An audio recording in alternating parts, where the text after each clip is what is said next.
l'Esprit de Dieu qui est en toi, qu'est-ce qu'il te dit maintenant? Le Saint-Esprit qui est en toi, s'il est en toi, comme Paul le peut émettre certains luttes, à moins que vous ayez, et si vous ne l'avez pas, si vous l'avez, qu'est-ce qu'il te dit maintenant? C'est toujours la question qu'il faut se poser. Qu'est-ce que le Saint-Esprit me dit? Est-ce qu'il est vraiment en moi? Et s'il est en moi, qu'est-ce qu'il me dit maintenant que je me trouve dans la maison de Dieu?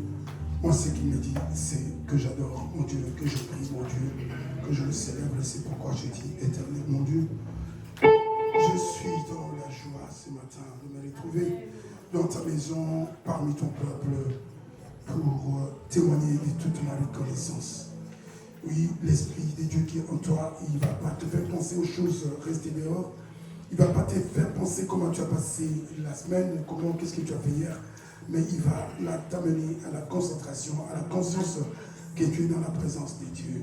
Voilà pourquoi tu vas encore reprendre quelques minutes pour adorer ces dieux, pour laisser le Saint-Esprit te conduire et pour préparer ton cœur afin de recevoir. C'est pourquoi tu as fait le déplacement, oui. Tu as chanté, tu as dansé, mais ce n'est pas tout.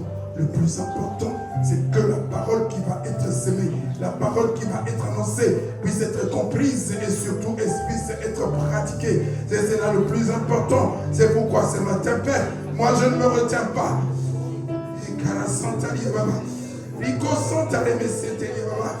Moi je ne me retiens pas. Je suis là pour t'adorer.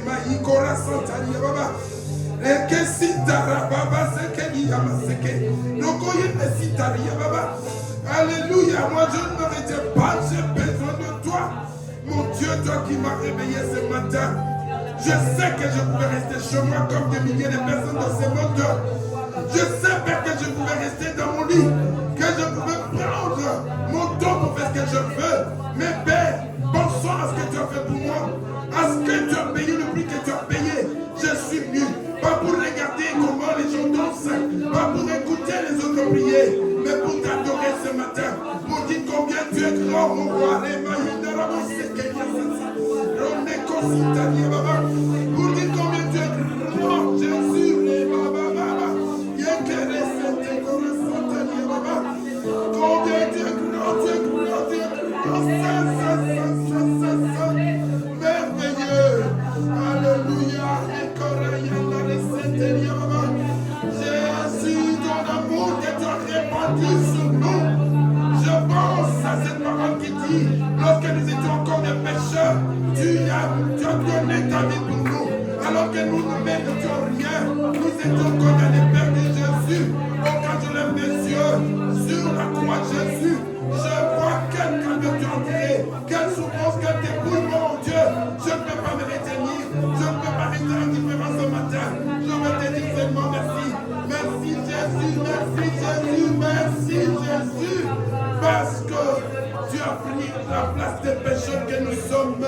Tout ce que tu as accompli à la croix. C'est pourquoi ce matin je prie, afin que par ta grâce, tu touches les cœurs, tu parles à quelqu'un, que tu conscientises, que tu libères. Et Mayenne de mon Santa Jésus, Jésus, Jésus, Jésus. Que ce matin, Père, personne ne sorte de Seigneur sans conscience de ce que tu as fait, du prix que tu as payé, du sacrifice que tu as consenti, alors que nous n'éritions rien, alors que nous étions coupables, quand innocents, tu as pris notre place. Laisse-moi t'élever, mon Santa, laisse-moi t'élever, mon Santa.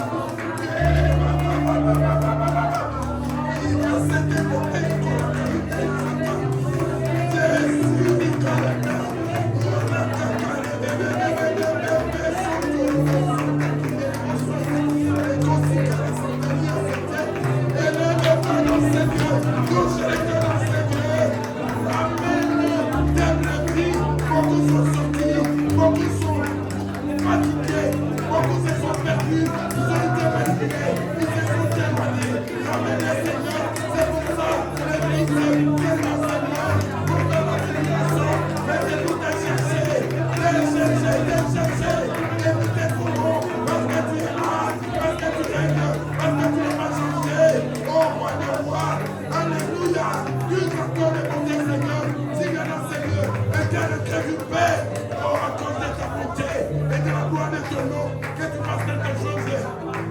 Que tu dises un mot, Seigneur, ce matin, afin de libérer ces cœurs perdus, ces cœurs endurcis, Seigneur, ces cœurs insensibles, fermés à ta parole, Seigneur. Que tu ramènes ces personnes au Père qui n'ont pas conscience, ces morts spirituels qui se trouvent dans ta maison, Père. Alléluia. Oh, Yahweh, il n'est pas trop tard. Ce matin, nous crions à toi, afin que les captifs soient ramenés, afin que les prisonniers soient libérés, afin, oh Dieu, que Satan et son corps soient dépouillés. Donc, Seigneur, au nom de Jésus.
Vraiment disponible, sinon je ne vois pas pourquoi tu perdrais ton temps à tout le temps venir à l'église alors qu'il y a dans le monde des milliers de gens qui ont fait le choix de ne pas croire, qui passent leur temps, comme je le dis. Va à 100%, fais le choix et vis à 100% ton choix. Si c'est Jésus, vis-le à 100%, si c'est Satan, alors profites-en aussi à 100%. Ça ne sert à rien d'être tiède, d'être moitié-moitié. Il faut être à 100%. C'est ça. Avec Dieu, c'est 100%. Si tu es à 50%, sache que tu es en retard. Et si tu es à 60%, sache que tu es en retard. Dieu, c'est 100%. Ne seront enlevés que ceux qui seront à 100%. Qui lui appartiendront totalement. Qui auront le cœur pour lui. Pas 20% pour le monde et 80% pour lui. Il n'accepte pas ça parce que c'est un Dieu jaloux. Nous essayons parfois d'arrondir les angles et d'être un peu diplomatiques, mais le jour J, il faudra être à 100%. Amen. Nous allons parler du bouc émissaire. Jésus, le bouc émissaire parfait. Moi, je pouvais mourir pour, soi-disant, libérer le monde, résoudre les problèmes qui ont été posés par le péché. Le péché, on va beaucoup en parler parce que le péché, c'est nocif. C'est un poison, mes frères et sœurs. Il ne faut pas que l'Église tombe dans le sommeil au point de commencer à compatir avec le péché. Non. Avec le péché, il faut être ferme. Avec le péché, il faut condamner. Qu'on ne vienne pas te parler le monde parce que le langage, non. Le langage des dieux, il est clair. Avec Dieu, c'est blanc ou noir. Avec Dieu, il n'y a pas de gris. Il faut que ces choses soient comprises. Avec Dieu, il n'y a pas de gris. C'est blanc ou noir. Tu es à lui ou tu n'es pas à lui. Amen. Ça doit être clair. Arrêtez avec vos langages diplomatiques là. Oui, mais je suis en train de progresser. Oui, continue à progresser. Mais tu vas progresser jusqu'au moment où il sera trop tard, où le progrès ne sera plus possible. On a vu des gens, tout de suite, il n'y a pas longtemps, on nous a parlé, tout de suite, ils n'ont pas dit oui, mais c'est difficile. On sait que c'est difficile. Si quelqu'un vient te dire que c'est facile, c'est à la fois difficile et c'est à la fois facile. Je m'explique. C'est difficile parce que tu te bats avec tes propres forces. Quand tu essayes de faire quelque chose, de devenir saint par tes propres forces, c'est trop difficile, c'est même impossible. Mais quand tu t'ouvres à lui, tu t'abandonnes à lui, tu ouvres ton cœur, c'est ce qu'il demande. Je me tiens à la porte. Dieu nous a facilité la tâche. Quand tu ouvres ton cœur totalement, Tout le problème, il est là. Nous pensons avoir ouvert nos cœurs, mais en réalité, ils ne sont pas ouverts. Il faut que nous comprenions qu'il faut ouvrir, parce que nous venons tous du même trou, du même bateau, du même train de ce monde. Nous étions tous des dons. Pose-toi la question. La personne qui se tient devant moi, elle n'est pas meilleure que moi, mais elle était même pire peut-être que toi. Comment ça se fait qu'aujourd'hui, c'est parce qu'elle a compris une chose, tout simplement que par elle-même, elle ne pourra rien faire, qu'elle doit s'abandonner à celui qui peut tout. C'est ça. Le problème, c'est que tu dis, oui, j'essaye, j'ai arrêté ceci, j'ai fait ceci. Non, ne fais pas de calcul. Dis, Seigneur, je m'abandonne à toi et je veux que toi, tu agisses à moi. Parce que ça ne sera plus toi, mais lui qui vit en toi. Et une fois que celui en toi, tout devient possible. Une fois que celui en toi, tu vas fuir le péché, tu vas fuir la tentation, tu vas être ferme parce que lui-même aussi a été tenté et il n'a pas péché. Amen. Lui, donc, le bouc émissaire parfait. Pourquoi parfait? Parce que quelqu'un qui n'a jamais rien fait, moi, je pourrais mourir, mais je ne serai pas un bouc émissaire parfait. Pas parfait, pourquoi? Parce que quelque part, on va dire, oui, il avait aussi péché. Et donc, on ne lui fait pas seulement porter le chapeau, mais lui aussi, on peut lui reprocher des choses. Mais à Jésus, on ne pouvait rien reprocher. Mais tout est retombé sur lui. Rien. La Bible dit qu'il n'avait jamais péché. On prend un peu Isaïe 53. Ça aussi, ce n'était pas prévu. C'est les choses de Dieu, c'est comme ça qu'on va aller. Nous sommes toujours dans la sotériologie. Je ne vous demande pas d'utiliser les termes ça. Ça veut dire tout simplement la doctrine du salut. Nous voulons voir d'où nous venons, qu'est-ce qui s'est passé. Nous sommes au niveau où le péché a provoqué des dégâts énormes dans le jardin de d'Éden. Et nous avons vu qu'à cause du péché, aujourd'hui encore, quand tu pêches, c'est-à-dire que tu es en train de poser les mêmes problèmes, de créer les mêmes difficultés et d'installer la même distance entre toi et Dieu. Donc le péché doit être condamné. Et le péché, c'est pas. Le péché, c'est en regardant, c'est en parlant, c'est en pensant aussi. C'est pourquoi nous devons aussi prier pour que nos pensées soient pures. Qu'est-ce que tu penses de ton frère? Qu'est-ce que tu penses de ta soeur? C'est aussi un problème. De quoi est-ce que tu parles? Tu passes la longueur du temps. C'est que tu regardes aussi, c'est un problème. Aujourd'hui, nous sommes souillés et nous nous séparons de plus en plus de Dieu à cause de nos téléphones. À cause des bikinis qu'on voit sur le téléphone. Waouh! Une fois que tu dis waouh, sache que tu as prolongé, tu t'es éloigné d'1 kilomètre de ton Dieu. Quand tu contemples certaines images, ces choses doivent être sues et doivent être comprises parce qu'on tombe trop dans Ésaïe 53. On va le lire un peu, ça c'est une pensée que le Saint-Esprit m'a inspiré maintenant. Mais nous allons vite retourner dans notre essai. C'est lié, c'est aussi dans. Qui a cru à notre prédication? À qui le bras de l'Éternel a-t-il été révélé? Mes amis, je vous ai dit, lisons la parole de Dieu en ayant prié et avec l'esprit, pas en basant sur notre intelligence. L'intelligence humaine, cette intelligence avec laquelle tu as réussi, tu as distingué à l'école, ici, dans la parole de Dieu, elle te servira à rien. Rien, même si tu étais un étudiant brillant, brillante, que toi partout tu as distingué, sache que ici on n'est pas dans ce domaine-là, on est dans le domaine spirituel et l'Esprit de Dieu seul est capable ici de t'ouvrir les yeux. Qui a été révélé, à qui a été révélée la puissance de l'Éternel? Car devant l'Éternel, il a grandi comme ça, on parle de ce bouc émissaire. Il a grandi comme une jeune pousse ou comme une racine sortant d'un sol aride. Il n'avait ni prestance ni beauté. Sur la terre, je dis, nous devons avoir l'intelligence des choses que nous chantons. C'est vrai que tout ce qui est de Dieu, Dieu est merveilleux. On ne peut même pas parler de beauté pour Dieu parce que de toutes les façons, le créateur de la beauté, il est en dehors de la beauté. J'entends parfois certains chanter mon bal qui tourne tout ça. Non, arrête un peu de raconter n'importe quoi. Ici, la Bible nous dit qu'il n'avait ni prestance ni beauté. On doit rester dans la parole. Je ne sais pas où tu as vu cette beauté. Sauf si tu l'as vu dans l'esprit. Si Dieu t'a révélé comme Étienne pouvait voir, comme Paul pouvait voir. Mais sur la terre, Jésus n'avait rien à voir avec la beauté. Elle ne vient pas nous dire mon bal qui tourne. Non. sur la terre, la Bible dit qu'il n'avait pas de beauté. Donc ce n'était pas ce genre d'homme quand il passe, les femmes commencent à... Non, c'est pas ça. Voilà. C'est comme ça que les petites distractions commencent comme ça, la déformation commence comme ça, par des petites choses. Ensuite, on va entrer dans la chair parce qu'il était beau, c'est pourquoi, parce qu'il était costaud, parce qu'il... Non, rien à voir. Le physique sur la terre, Jésus n'en avait rien que. Voilà, il faut rester là. C'est très important ces choses.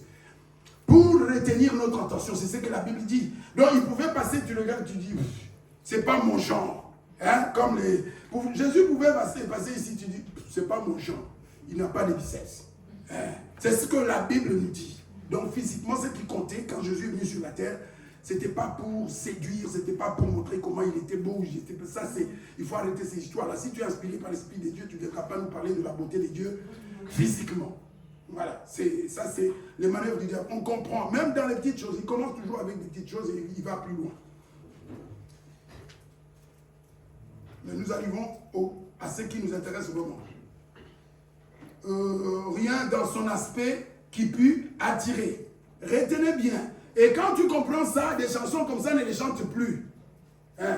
Qu'on vient de te dire, qu'on te parle de la bonté de Dieu, on préfère te parler de la beauté de Dieu, c'est une distraction. Voilà, c'est une altération de la parole de Dieu.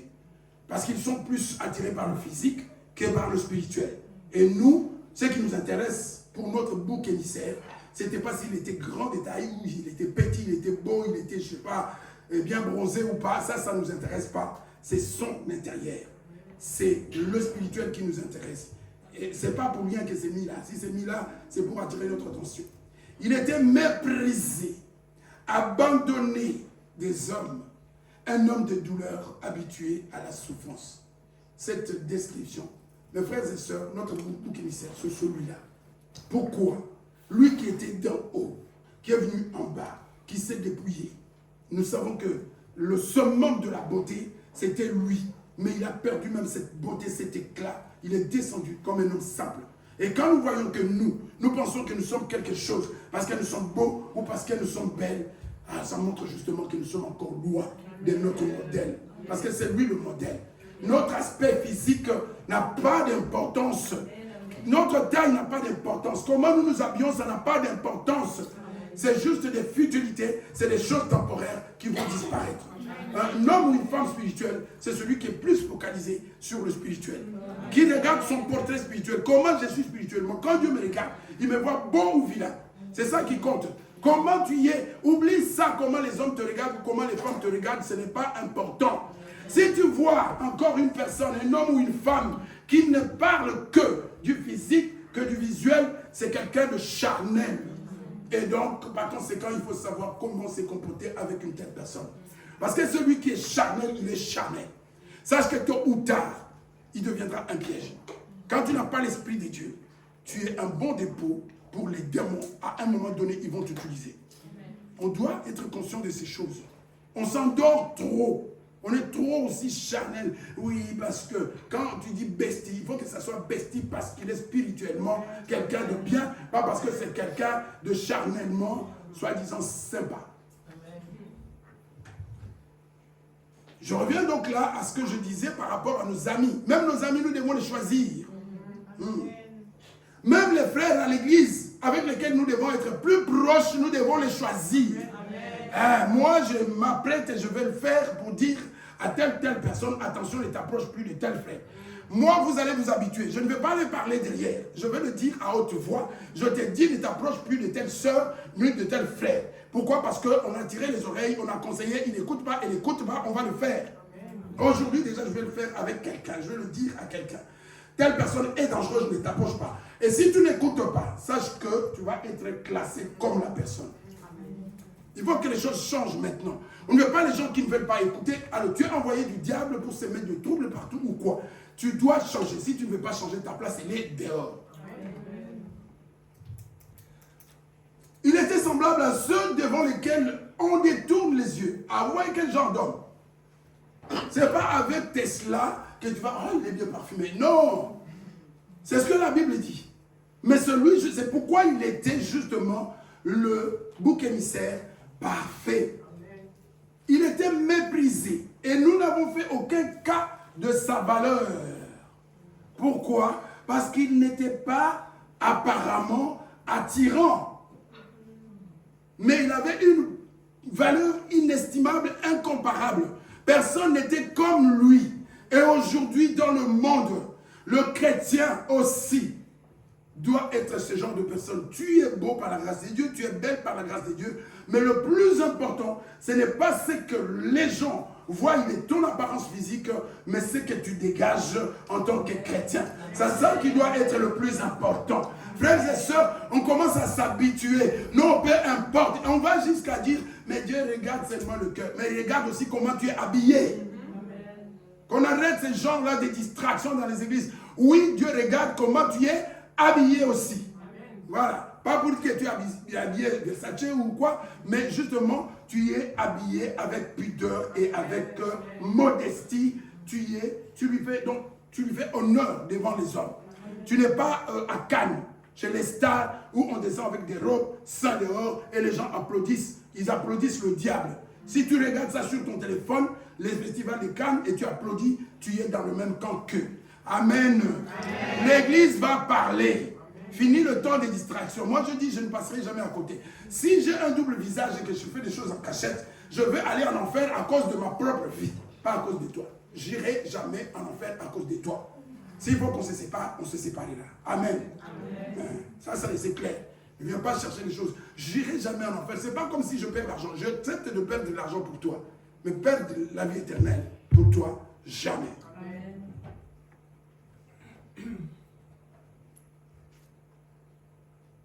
Le bouc émissaire, celui que Dieu a choisi, effectivement, Dieu, s'il avait voulu faire de lui quelqu'un de séduisant, quelqu'un de beau, je crois qu'il n'y aurait rien eu de comparable. Mais dans la sagesse infinie de Dieu, Dieu a voulu faire de lui ce qu'il nous a présenté. Et on est au verset, à quel verset là? Mon verset m'a fui. À quel verset? Pourtant, ce sont nos souffrances. Retiens bien, le bouc émissaire. C'est qui un bouc émissaire? C'est celui à qui on fait porter le chapeau. Mon frère, pendant que tu es en train de pécher, pendant que tu es en train de critiquer quelqu'un, sache que quelqu'un a souffert à cause du péché. C'est pourquoi j'aime Hébreux 6. C'est lui qui, ayant reçu la connaissance, continue volontairement à faire des choses. Il est en train, pour sa part, de crucifier encore Jésus à la croix. Arrête ce que tu fais. Quand tu ne savais pas, tu ne savais pas. Maintenant, tu le sais. Si tu persistes dans un péché, sachant, allez lire, c'est un verset qu'on a déjà beaucoup lu. Il est impossible de ramener à la repentance certaines personnes. Quel est ton comportement? Tu fais exprès. Aujourd'hui, tu es à l'église. Tu écoutes la parole de Dieu en sortant. Tu refais la même chose. Tu es à l'église. Pendant qu'on prêche, tu te moques du prédicateur. Oui, ça arrive même ici. Quand on dit, on sait tout. Même ici, c'est déjà arrivé. Tu as ton téléphone, tu rigoles. Sache que c'est écrit. Et si sincèrement tu ne te repens pas, tu payeras pour ça. Amen. Tu t'es moqué. C'est ça que la Bible appelle des moqueurs. Quand Jésus dit à ses envoyés, celui qui vous reçoit me reçoit, il parle de quoi? Et la personne qui vient parler de la part de Dieu ici, tu prends ton téléphone, tu te moques de lui. Tu es maudit. Repends-toi sincèrement. Tu es là ou tu n'es pas là, tu te connais ce que tu as déjà fait. Comment tu t'es opposé à la parole de Dieu? Te croyant malin. Mais sache qu'on le sait. Et sinon on le sait, le monde le sait, et Dieu le sait. Il ne te reste qu'une seule chose à faire. Et la repentance, c'est pas Seigneur, pardonne-moi. Tu sais ce qu'il te reste à faire. Il y a des repentances plus difficiles à faire. Amen. C'est simple de dire, ah, désolé. Mais c'est plus compliqué de vraiment te tourner vers Dieu avec un cœur profondément attristé. Faisons très attention. Je ne sais pas pourquoi les gens ne comprennent pas. On vous dit faites attention, faites attention. Quand on te dit faites attention, faites attention. On sait. Jusqu'à ce que Dieu va t'exposer. Tu n'écoutes pas, un jour, tu seras exposé et tu vas chercher encore des boucs émissaires. C'est ce qui se passe parmi nous. Les boucs, les responsables, les coupables, ce n'est pas celui qui a commis la faute, ce sont les autres. C'est ça le système du bouc émissaire. Non, ce n'est pas ma faute. Non, quand tu es allé voler, ce n'est pas quelqu'un ici qui t'a conseillé d'aller voler. Quand tu faisais le malin, tu étais seul. Ce n'était pas poussé par un prédicateur ici, par Frère Philippe ou Papa John. C'était pas. Dis-moi ce que toi tu as fait, que tu as été poussé par nous. Quoi? Passe ici, dis-le. Tu es responsable de tout ce que tu fais. Des coups de téléphone que tu passes, aux personnes que tu parles, et toi qui écoutes, où tu es responsable de ces histoires. Et notre juge, c'est le Dieu que moi je sers ce matin.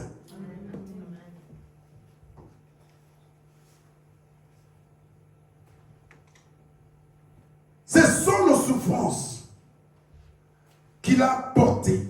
C'est de nos douleurs qu'il s'est chargé. Et nous l'avons considéré comme puni, frappé par Dieu et humilié. Une personne qui n'a rien fait. La personne qui devait se retrouver à la croix et à laquelle on devait planter l'épée dans les côtes, c'est toi, ma soeur, mon frère. C'est pas lui. Les seuls coupables, c'est toi et moi. Et nous sommes encore des coupables endurcis même ce matin. Nous continuons. Nous pouvons dire oui, Adam aussi, Ève aussi. Si tu étais à leur place, tu allais agir de la même façon. Eux, c'était les premiers. Mais toi, ayant su ce qui s'est passé, étant témoin de beaucoup de choses, étant témoin du maître de Caïn, connaissant beaucoup de choses, connaissant des Ananias, connaissant tout ce qui se sont mal comportés, tu continues à faire la même chose. Tu es pire qu'Adam et Ève.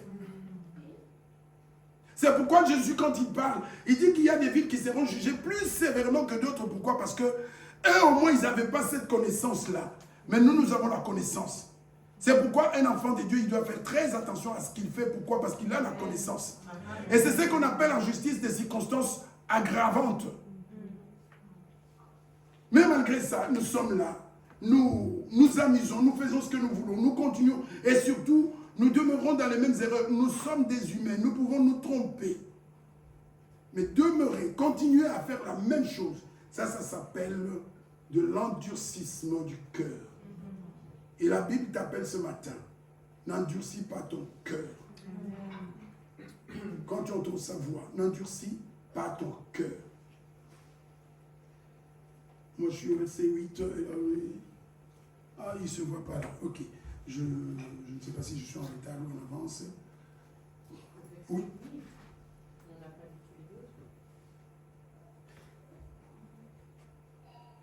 Voilà, il a été enlevé sous la contrainte et sous le jugement. Et dans sa génération, qui s'est inquiété de son sort, qui s'est soucié de ce qu'il était exclu de la terre des vivants, frappé à cause de la révolte de mon peuple. Mes amis, Ésaïe 53, c'est un texte qui nous parle profondément. Pour montrer comment Dieu, qui avait le droit de supprimer la race humaine et passer à autre chose, a choisi de faire porter le chapeau à son propre fils. Pendant que toi, tu es en train de critiquer, de coucher, que tu es dans l'impudicité, que tu es dans le mensonge, que tu es dans l'orgueil, sache que tu es en train de poignarder quelqu'un qui déjà avait accepté de te libérer, qui est venu sur la terre avec la mission de te réconcilier avec ton Créateur pour assurer ton avenir. C'est ça l'Église, c'est ça le langage de l'Église, c'est ça la vérité, c'est ça l'Évangile. Ce n'est pas des blagues blanches, des versets tirés par-ci, par-là, déformés, sortis de leur contexte et joués avec. Non. La pensée générale, c'est que comme nous sommes là, nous étions condamnés à mort. Sans exception, condamnés à mort pour l'éternité. Je ne sais pas si tu comprends. Imagine maintenant si on te met en prison rien que pour 20 ans. Qui est prêt à faire 5 ans seulement en prison maintenant? Juste 5 ans. Longtemps, 5 ans. Mais là, c'était pour l'éternité. Et longtemps, tu vas manger. Là, on ne mange pas. On crie. Il y a la chair qui s'est défait comme du métal. si vous connaissez Coqueril, mais tu ne meurs pas. Tu veux, tout ce que tu souhaites, c'est mourir. Mais la mort n'existait plus. Parce qu'il est réservé à l'homme de mourir combien de fois? Une seule fois. Tu connaîtras une seule mort. Peut-être tu ne mourras pas si Jésus revient de ton vivant. Une seule mort. Au-delà, dans l'autre vie, dans l'autre monde, dans le monde spirituel, il n'y a pas de mort. C'est comme ça que tu vas souhaiter même mourir, mais ça n'existera plus. Tu as le temps maintenant. L'amour de Dieu, c'est maintenant. Qu'on ne vienne pas te dire, un Dieu d'amour, c'est celui qui te parle ce matin parce qu'il veut que tu te répandes. Il lui est bonté envers tous parce qu'il veut que chacun se répande. Et si tu refuses de te repentir ce matin, tu sais pourquoi tu es venu là? Tu pouvais rester non chez toi. Tu es venu pourquoi? Parce que tu as un certain sens du bien et du mal. Tu as choisi de venir. Et quand tu viens, Dieu choisit de te parler. Réponds-toi. Abandonne. Tu en as la possibilité. Parce que Dieu ne demande pas des choses impossibles à ses enfants. Et surtout, il va au-delà. Il sait que la chair est faible, mais il te donne aussi son esprit pour te donner la capacité. Ce n'est pas nous, c'est par l'esprit de Dieu. Oui, si aujourd'hui, tu peux être capable de pardonner, capable de ne plus voler, capable de ne plus céder à la tentation, de faire comme Joseph, c'est parce que tu as en toi l'esprit de Dieu. Et si tu n'as pas l'esprit de Dieu, ce matin, tu es celui qui doit d'abord se convertir. Tu peux être à l'église pendant 10 ans, mais tu peux encore te convertir, mon frère, ma soeur. Les tout à coup, dans la chambre haute, ça peut être aussi, aujourd'hui, tu décides, un déclic, tu dis c'est fini, je ne vais pas sortir d'ici la même personne. Ça a changé. Et même à ce temps-là, les gens s'élevaient pour dire, oh j'ai besoin d'aide. Mais maintenant, non, parce qu'on va se moquer de toi. On va se moquer de moi. Et on garde les choses. Continue à garder les choses. Tu n'as pas autant de temps que tu le crois. Et quand vous entrez ici, mes frères et sœurs, priez. Il y a beaucoup de victimes parmi nous qui ne le savent pas. Beaucoup de victimes parmi nous. Comme nous sommes là. Et même maintenant, là, ce matin-là. Beaucoup de victimes. Pourquoi? Ce que tu fais attire le diable, attire les esprits dans ta vie. Tu es là, en train de te promener avec les esprits, tu ne le sais pas. Mais tu les as appelés. Tu leur as donné accès à ta vie. Et tu es là. Tu vas essayer de prier. Ça ne marche pas. C'est pourquoi Dieu recommande la sainteté. Amen. Frères et sœurs, la première arme contre Satan, c'est la sainteté. Amen. C'est lui qui est né de Dieu, ne pêche point et le malin ne le touche pas. Tu peux prier, gêner, faire des choses. Mais tant que tu vis dans le péché, sache que tu es une victime facile, une cible facile pour Satan. Amen. Et tu es témoin de ta vie. Tu sais si tu es en train de progresser ou tu es en train de régresser. Tu le sais. Tu priais peut-être 30 minutes. Maintenant, même les 30 minutes, c'est devenu compliqué. C'est des tests comme ça qu'il faut faire pour voir si tu grandis. Enferme-toi un peu seul pendant 1 heure si tu arrives. Si tu n'arrives pas, dis-toi, ça ne va pas du tout. Amen. Amen. Parmi les gens de cette génération, personne ne s'est soucié de son sort. Lorsqu'on l'a retranché du pays de vivant, il a été frappé à mort à cause des péchés que mon peuple a commis. Ça, c'est Jésus. Tout ça, on est en train de tracer un portrait de Jésus, de tout ce qu'il a dû supporter, tout ce qu'il a dû accepter, tout ce qu'il a subi. Chaque fois que tu vas être en train de pécher, souviens-toi d'Ésaïe 53. Chaque fois que tu seras tenté, prends Ésaïe, c'est comme ça, la parole va t'aider. Quand tu seras tenté de pécher, prends Ésaïe 53, lis-le, ferme la Bible, et si tu vas te lever pour aller pécher, alors là tu as besoin vraiment d'une autre délivrance. À chaque fois que tu seras tenté, prends la parole de Dieu et lis Ésaïe. Il y a beaucoup de choses que tu peux lire à un moment ou à un autre.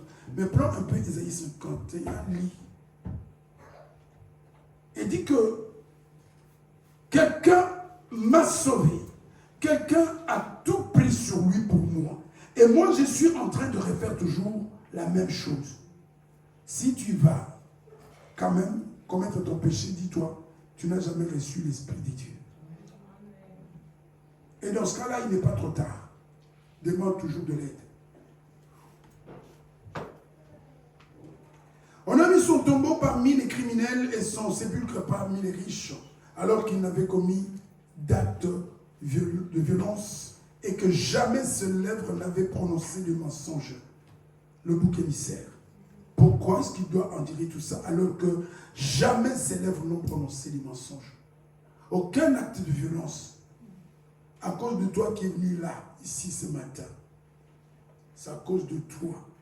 Parce qu'il n'a pas voulu que tu sois perdu pour l'éternité. C'est ce qu'il a fait. À la croix, c'est d'abord ça que Jésus est allé faire. Nous avons vu les problèmes que ça a causé, les difficultés, les barrières, les murs, nous avons vu. Et quand il est venu, je dis que je vais insister, je vais continuer à insister, il faut qu'on comprenne. Parce que là, il y a comme un basculement, il y a un problème. On passe du spirituel au physique, au charnel, comme ça, et les gens applaudissent. Non, Jésus n'est pas venu sur la terre pour ton mariage. Il est venu, tout ça, il n'a pas subi pour te donner le mariage. Est-ce que nous sommes d'accord? Alors si toi tu ne connais pas des païens, des sorciers, des occultistes qui ne peuvent pas se marier parce qu'ils n'ont pas Jésus dans leur vie, viens témoigner ici. Alors qu'est-ce qu'on te raconte? Dans l'église, ce n'est pas affaire de mariage. Dans l'église, c'est affaire de libération spirituelle. C'est affaire de délivrance. C'est affaire de réconciliation avec Dieu. C'est affaire d'apaiser la colère de Dieu. C'est pour ça, s'il s'est dépouillé, il n'est pas descendu pour venir te rendre riche. Qu'on arrête un peu avec ces choses-là. Oui, malheureusement, il y aura toujours des faibles, il y aura toujours des naïfs, des crédules qui vont croire toutes sortes de choses parce qu'ils sont charnels et ils aiment les choses qui leur font plaisir. L'évangile n'est pas destiné à te faire plaisir, mais à te libérer, à t'ouvrir les yeux, parce que nous étions tous aveugles à cause du monde. C'est ça l'évangile. N'aime pas cet évangile-là qui te séduit. L'évangile ne séduit pas. Comme Jésus ne séduit pas. Donc tout ça, avec les malfaiteurs, parmi les riches, alors qu'ils n'avaient pas commis d'acte de violence et que jamais ce lèvre n'avait prononcé des mensonges. Donc jamais péché, innocent. Mais c'est lui que Dieu a choisi pour prendre ta place.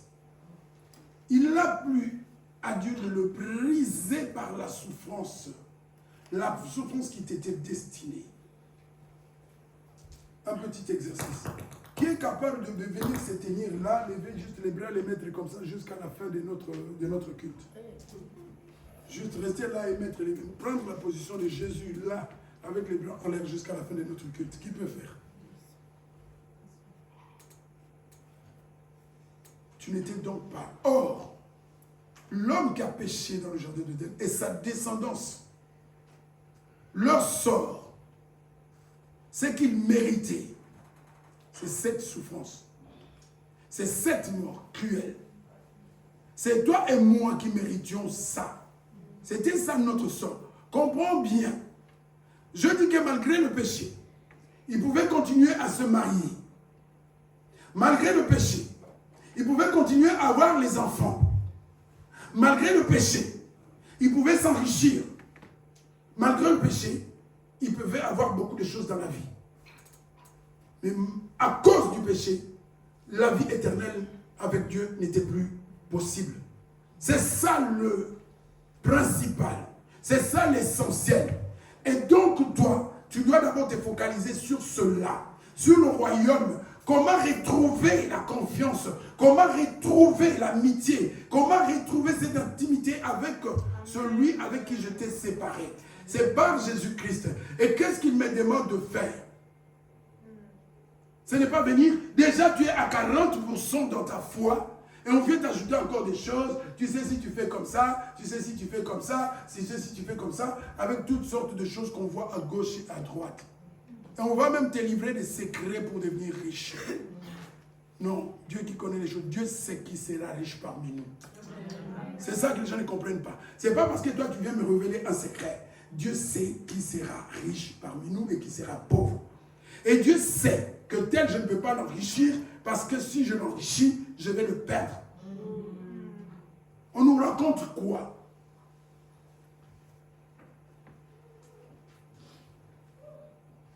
Et la Bible nous conseille même de ne pas chercher par nos propres forces à être riche. Si tu es riche, que ça vienne de Dieu. Si c'est toi qui le désires, sache, Paul lui dit non. L'argent est la source de quoi? L'amour de l'argent. Ah. L'amour de l'argent est la source de... En cela ne veut pas dire qu'en tant que chrétien, tu ne peux pas être riche. Sois riche par la volonté de Dieu et au nom de Jésus. Une richesse comme ça, elle va être la bénédiction pour le monde. Elle va être la bénédiction pour les enfants de Dieu qui souffrent parce qu'il y a effectivement des enfants de Dieu qui n'arrivent pas à manger chaque jour. Ah, c'est ça la réalité. Et on pose pas la question pourquoi on va demander à Dieu. Il y a des chrétiens fidèles, saints, qui craignent Dieu de partout au monde, mais qui pour le moment n'ont pas tout ce qu'ils désirent. Et Dieu sait pourquoi.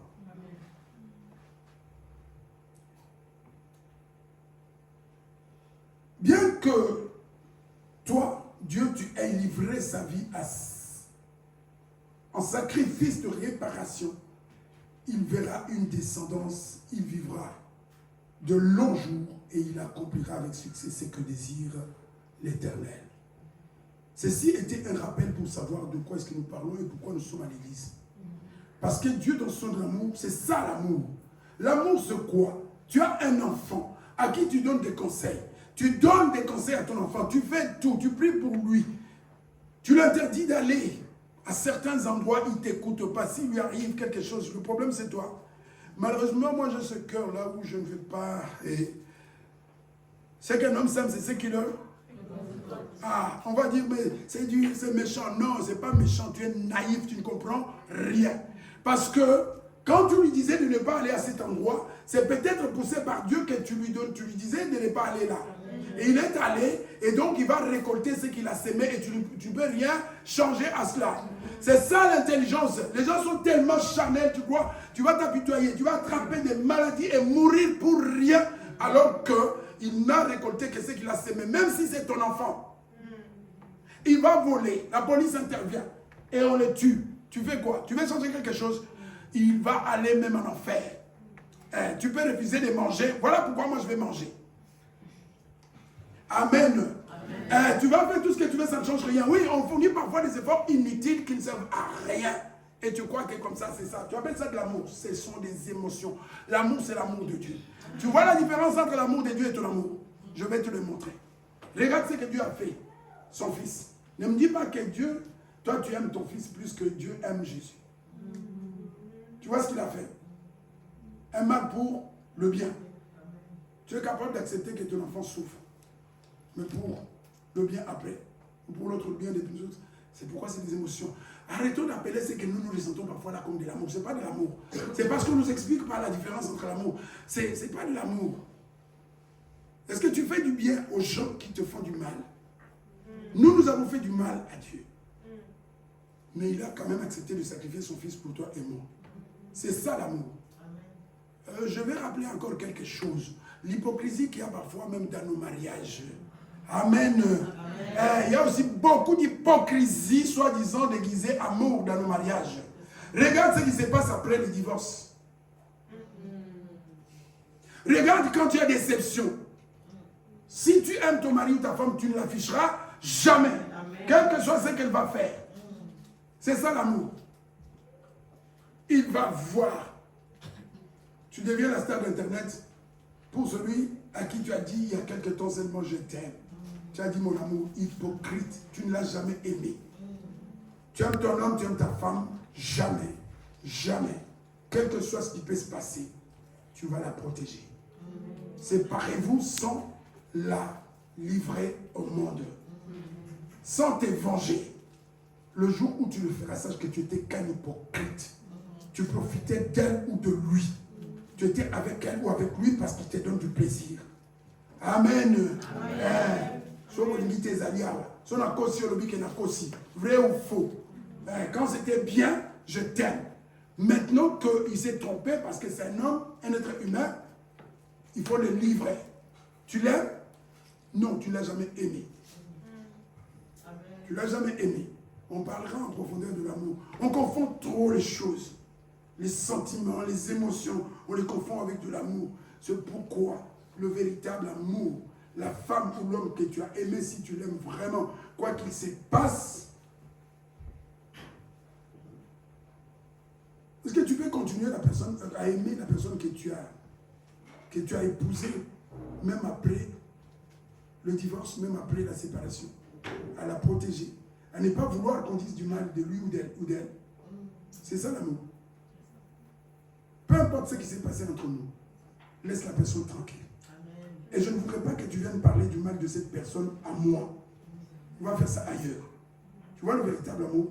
Parce que l'amour ne périt jamais. Amen.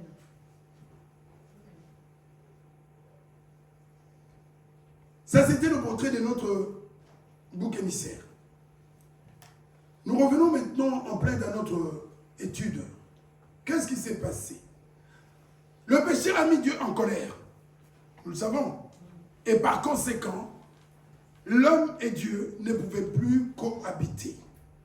Pourquoi? Parce que les ténèbres et la lumière ne peuvent plus cohabiter. Et cela est vrai aussi ce matin, pour nous aussi. Tu ne seras jamais collé, serré à une personne qui se dit chrétien ou chrétienne, frère ou sœur, mais qui vit comme un païen. Tu ne seras pas collé à une telle personne. Des fois, c'est comme ça qu'on peut te définir. Pourquoi? Parce que qui sont autour de toi? Dans le monde, on dit, dis-moi qui tu fréquentes et je te dirai qui tu es. Toi, tu veux aller te marier, tu trouves une fille entourée de prostituées et tu dis, c'est toi mon cœur, c'est toi que j'aime. Tu vas faire? Non. Elle vit dans une bande de prostituées, donc elle est suspecte. Toi, tu veux te marier avec un homme et il est avec des dealers tout le temps. Ils ne font que se droguer. Oui, je suis avec eux, moi je ne me drogue pas. Non, tu es de la même race qu'eux. C'est pas compliqué. C'est des vérités qui ne passent pas toujours bien, mais cela ne nous empêche pas de les déclarer parce que c'est la vérité. Je ne connais pas un pigeon qui va faire des œufs avec un canard. Amen. Ça, c'est la nature. Jésus aimait bien dire, la nature ne vous enseigne-t-elle pas? Romains chapitre 3.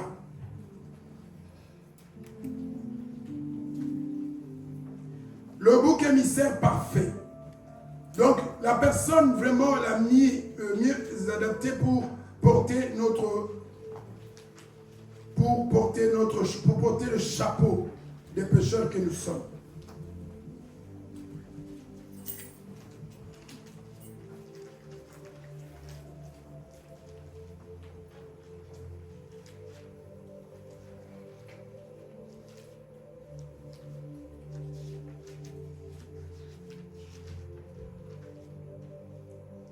Je dis Romains combien? 3.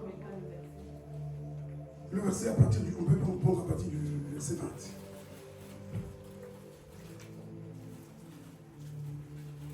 Nous parlons du bouc émissaire.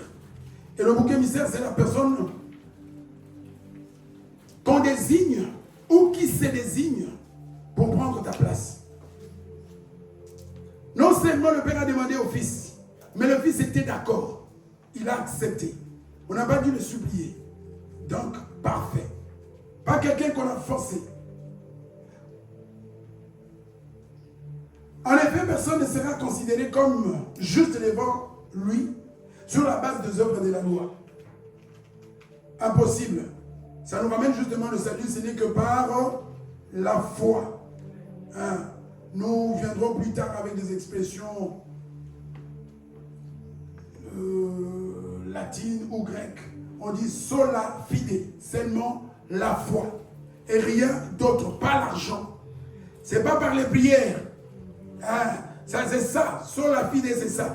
Ce n'est pas par les prières, ce n'est pas par les jeûnes, ce n'est pas par la constance, ce n'est pas par... Non, c'est d'abord par la foi. Mais une foi authentique, une foi agissante, pas une foi morte.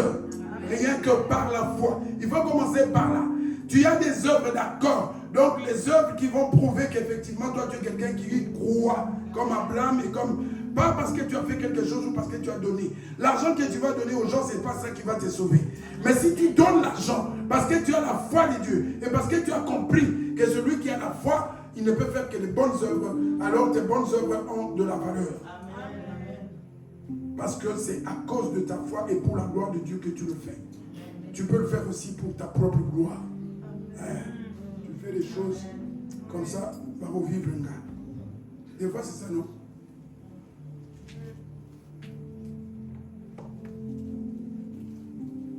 Puisque c'est par l'intermédiaire de la loi que vient la connaissance du péché. La loi n'était même pas venue, Dieu n'avait pas donné la loi pour que les gens soient sauvés, mais pour leur donner la connaissance du péché, pour leur faire prendre conscience que vous, comme dans le jardin d'Éden, vous êtes aussi incapables. Israël était comme un échantillon. Quand j'entends aujourd'hui les gens prendre leur pays, dire nous ne sommes le peuple élu de Dieu. Non, sur la terre, le peuple d'abord, sur le plan théologique, le peuple élu de Dieu, il n'y a que Israël. Ce n'est pas le Congo, ce n'est pas l'Angola, ce n'est pas le Canada, ce n'est pas le Togo. N'écoute jamais un pasteur qui viendra te dire ça. J'entends même chez moi les gens dire, nous sommes un peuple. De toutes les façons, les bénédictions de Dieu ont été répandues partout. Vous avez du diamant, vous avez de l'or chez vous, pas parce que vous êtes meilleur, tout simplement, c'est la bénédiction que Dieu avait répandue partout. Certains ont du pétrole, les autres n'ont pas. Il faut qu'on comprenne la grâce commune. Certains se sont enrichis avec du pétrole, les autres avec du diamant, avec de l'or, avec de catélites, avec de je ne sais pas quoi, il y en a tellement de... Voilà, ça c'est la bénédiction, la grâce commune des dieux, comme il avait répandu sur la terre. Ce n'est pas que pour les chrétiens. Qu'on ne vienne pas te raconter, nous sommes un peuple, nous sommes quel peuple? Dieu a deux peuples. Amen. Amen. Qui peut me le dire? Qui peut me les citer? Dieu a deux peuples. D'abord deux peuples, oui. Donc, Dieu s'est choisi d'abord Israël. Pas que Dieu ne connaissait pas les nations. Parce qu'on parle aussi de ça. Il y a les églises de Noirs là chez nous qui disent Nzamba Mindele. Les gens qui disent ça. Ah oui, je connais des gens malheureusement qui sont tombés dans le panneau. Donc je suis celui Dieu de ceux qui ont la peau claire, des menteurs, des démoniaques. Israël était un échantillon. Vous avez l'échantillon? Ok. On peut venir à l'époque, il y avait des puits, le puits de Jacob. Les scientifiques peuvent venir dans ton puits, ils prennent un échantillon, quelques millilitres d'eau. Ils vont les examiner pour voir si c'est contaminé, ton puits est contaminé. Dans le jardin, c'est ça la bonté, la sagesse de Dieu. Deux hommes, un couple là, il échoue. Dieu ne baisse pas les bras. Il revient vers l'homme. Il prend tout un peuple. Pas parce qu'il avait des mérites, c'est écrit noir sur blanc dans la Bible. Pas parce que vous étiez meilleur, pas parce que vous étiez grand, pas parce que vous aviez non. Un échantillon, comme on prélève un échantillon à la pompe, par exemple, chez toi. Et une fois qu'on constate que l'échantillon est contaminé, depuis la source, il faut qu'on voie où il y a le problème. Alors, Israël comme échantillon, ayant échoué, parce que c'est à partir... Israël devait représenter Dieu à travers les nations. Et les gens allaient vers Israël pour former un seul peuple à partir de ce qu'ils allaient voir que Dieu allait produire dans la vie de ce peuple. Mais comme ce peuple a échoué, conclusion logique, je ne vais pas faire la philosophie, conclusion logique, tous les hommes, l'échec d'Israël, c'est aussi notre échec. Parce que personne ne peut dire aujourd'hui qu'eux, ils ont échoué, nous les Belges, on allait réussir. Est-ce que tu peux dire ça? Non, Israël a échoué, nous les Allemands, on allait réussir. Non, Israël était un échantillon de la race humaine. Comme ils ont échoué, la conclusion logique, tous les hommes ont échoué. Romains 3, 23, tous ont échoué, ils ont péché et ils sont privés de la gloire des dieux. Donc Dieu est concerné, je suis concerné. Est-ce que jusque-là, on comprend le raisonnement? Alors qu'on ne te dise pas, n'est que Dieu, le Dieu d'Israël. Non. Donc, son premier peuple, comme échantillon, c'était Israël. Et aujourd'hui, si tu as son esprit, tu es son peuple parce que tu es aussi fils et fille d'Abraham. Donc, avant, c'était d'abord Israël qui a échoué dans sa mission, mais Dieu n'a pas abandonné son dessein. Son objectif, il est resté le même. Et aujourd'hui, la porte est ouverte pour toi aussi, pour que tu deviennes aussi son peuple, par son esprit. Il faut qu'on comprenne. Parce qu'il y a trop de charlatans, surtout dans tous les continents. Mais chez nous, j'ai vu, je connais. Je connais même un jeune, l'enfant d'un neveu, dans ma propre famille, qui... Ça commence à changer, mais il est toujours dans la perdition. Parce qu'il a écouté ces gens-là de l'église des Noirs. Soit disant donc Jésus, ces histoires-là. Et il pense quoi? La Bible là c'est pour les Européens. Je dis ignorance. Est-ce que la Bible elle est européenne? Ah, j'espère que parmi vous, quelqu'un ne pense pas que la Bible est européenne. La Bible n'a pas été écrite en France, ni en Belgique, ni en Hollande, ni en Allemagne. La loi a été donnée pas aux Français, pas aux Européens, mais à qui? À ce peuple-là qui devait servir d'échantillon. Et c'est des choses que les gens balancent comme ça parce qu'on parle en français, on croit que la Bible est française. Non. Le français n'a rien à voir avec la Bible, ni le belge, ni l'allemand. Il faut déjà sortir toutes ces choses-là de nos pensées. C'est très important.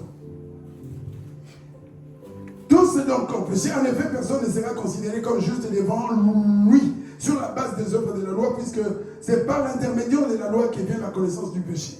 Donc, c'était un tuteur, donc un pédagogue.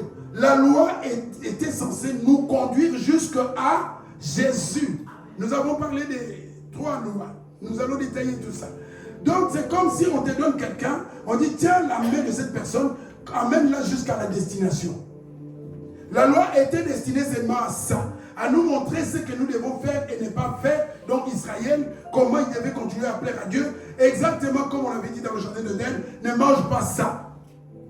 Et exactement ce qui s'est passé, ils ont mangé, et c'est exactement ce qu'Israël a fait. Et si aujourd'hui c'est ce que toi et moi nous faisons, amen. Aujourd'hui nous mangeons des choses que nous ne devons pas manger. Est-ce que quelqu'un comprend? Dis-moi. Si toi tu ne pêches pas aujourd'hui, tu vas dire, Adam toi aussi. Tu vas dire, Israël vous aussi. Mais est-ce que tu peux dire ça? Non. Parce que toi aussi tu manges ce qui est interdit de manger. Donc vous comprenez? Ce qui est interdit de manger, c'est-à-dire ce qui ne glorifie pas Dieu, ce qui n'honore pas Dieu, ce qui n'est pas selon la volonté de Dieu. Amen. Est-ce que tu ne continues pas à manger la musique de... Citez-moi un nom là qui est célèbre maintenant dans la musique, dans votre musique là. Dans la musique que tu as sur le téléphone là. Là, personne ne va parler. Parce que dans la musique que tu as sur ton téléphone là, citez-moi un peu le nom de celui, la musique qui est sur ton téléphone là. Ah là, c'est fini, j'ai bloqué, personne ne va parler.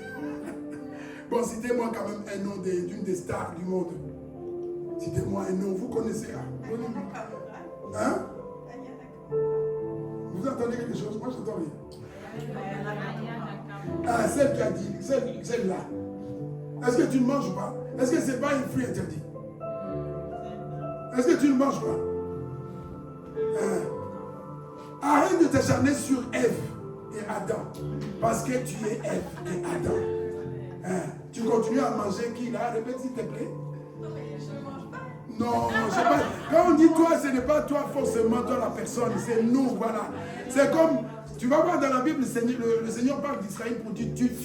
Parfois les gens se mettent à la place d'Israël dans la Bible. Le verset parle d'Israël, tu, comme étant personnifié, et les gens se mettent aussi tu. Et ils croient que c'est eux. Donc je ne dis pas toi la personne, je dis, il y a encore, soi-disant, des chrétiens qui mangent encore, répète encore, puisque moi je ne vais pas répéter. Qui mangent encore quoi? Ah ok. Est-ce qu'il y a un courageux qui va citer un autre nom?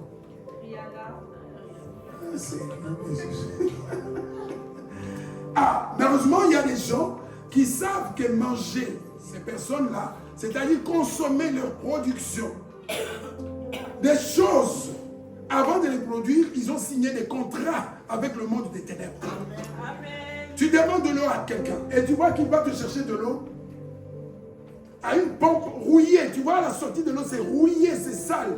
Tu sais, tu vois la pompe où tu vois le récipient dans lequel il va puiser l'eau pour te donner, qu'il est pollué, qu'il est sale, qu'il est rouillé, que ce n'est pas propre. Tu vas boire cette eau. mais vous la buvez. Et vous demandez, c'est écrit où? Amen. Amen. Nous sommes toujours dans Rome. Oh, tu veux verset 2? Il faut arriver à 20, ok. 23, oui, j'ai cité déjà 23. Le verset 23 nous dit, est-ce que vous avez compris pourquoi tous ont péché? On a compris. Si on demande dans 2 semaines, vous allez expliquer. Ok, je vous ai dit que je ne vais pas courir. Adam a échoué. Israël a échoué. Adam et Ève étaient nos représentants devant Dieu. S'ils avaient réussi, on réussissait aussi. Israël était notre représentant, ambassadeur et en même temps conducteur. Parce que s'ils avaient réussi, la personne qu'on place devant toi, elle devient ton guide, ton représentant. Si elle échoue, toi tu ne connais pas le chemin. On te confie à quelqu'un et qui se trompe, il va t'amener aussi ailleurs qu'à la destination prévue. Et donc, cet échantillon humain a échoué. Et par conséquent, nous aujourd'hui aussi, nous ne pouvons pas prétendre, ah non, ça c'est les Juifs, nous les Belges ça va, nous les Canadiens ça va, nous les Américains ça va. Non, toute la race humaine est coupable parce que tous ont péché et sont privés de la gloire des dieux. C'est ça le problème. C'est là qu'intervient Dieu dans son amour. Il intervient pour faire quoi? J'insiste là et je tourne là pourquoi? Parce que l'avènement de Jésus, la présence de Jésus sur terre, c'est fondamental. Ça ne doit pas être confondu avec les choses inutiles de ce monde. Quand Jésus vient sur la terre, il ne vient pas pour qu'on lui parle des voitures. Il ne vient pas pour qu'on lui parle des maisons. Il ne vient pas pour qu'on lui parle de mariage, qu'on lui parle de bien, de choses du monde. Il vient pour sauver l'humanité. Pour restaurer la confiance brisée entre Dieu et son peuple. C'est ça. Peu importe ce qui va arriver après, les conséquences, comme on avait dit, on n'a pas encore expliqué dans le salut ce qu'il y a. Il y a beaucoup de choses. C'est dit, on n'est pas encore arrivé là. On va expliquer toutes ces choses. C'est normal que, avec le salut, tu puisses avoir d'autres avantages. On ne le refuse pas. Mais dans ta tête, quand tu viens à l'église, ne viens pas. C'est comme les gens qui viennent à l'église ou qui parlent de Dieu parce qu'ils veulent profiter de ce que Dieu donne sans aimer Dieu. C'est de l'escroquerie. Et tu peux escroquer un homme ou une femme, mais il est impossible d'escroquer Dieu. Alors, ils ont péché, en effet, et sont privés de la gloire de Dieu, ils sont séparés de Dieu. Voilà en gros ce qui s'est passé dans le jardin d'Éden, les conséquences. De la même manière que l'homme a commencé à se cacher, aujourd'hui, aucun homme ne peut s'approcher de Dieu si ce n'est par Jésus. Amen. Si ce n'est par notre bouc émissaire. Et pourquoi est-ce que lui mérite cette qualité, cette qualification?